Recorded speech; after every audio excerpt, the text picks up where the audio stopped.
Bismillahirrahmanirrahim. Assalamualaikum warahmatullahi wabarakatuh. Perkenalkan, nama saya Lia Ananda, NIM 1191274, kelas HKI 4C. Baiklah, di sini saya akan menjelaskan tentang negara dalam perspektif ilmu negara.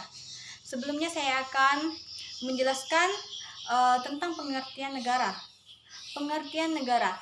Negara menurut Aristoteles bahwasanya negara ialah sebagai negara hukum yang di dalamnya terdapat sejumlah negara-negara yang ikut serta dalam permusyawaratan negara tersebut. Yang dimaksud dengan negara hukum ialah negara yang berdiri di atas hukum yang menjamin keadilan terhadap warga negaranya tersebut.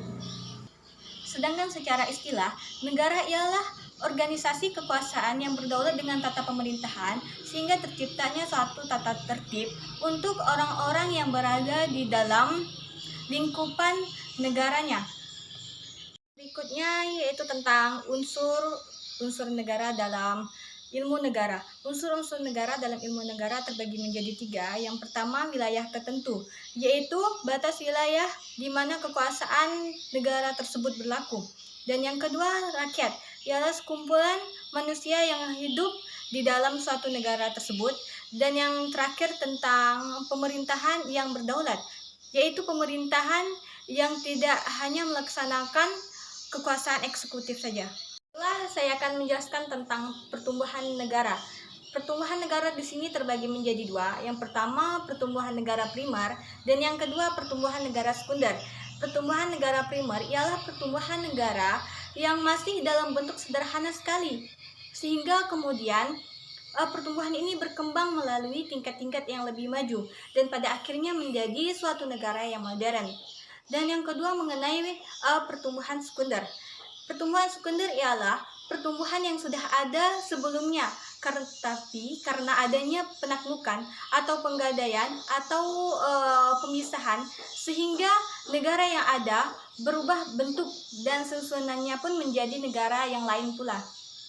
Baiklah, yang terakhir saya akan menjelaskan mengenai hubungan tata negara dengan ilmu negara. Hubungan tata negara dengan ilmu negara merupakan memiliki hubungan yang sangat erat, di mana ilmu negara diambil dalam istilah Belanda ialah ilmu yang mempelajari negara dalam keadaan abstrak. Artinya mempelajari negara secara umum dan tidak dibatasi oleh negara-negara tertentu. Jadi dapat disimpulkan bahwasannya hubungan ini mempelajari dasar-dasar dan teori tentang kenegaraan tersebut. Mungkin hanya ini penjelasan dari saya, kurang dan lebihnya saya mohon maaf. Sekian, wabillahi taufiq wal hidayah. Wassalamualaikum warahmatullahi wabarakatuh.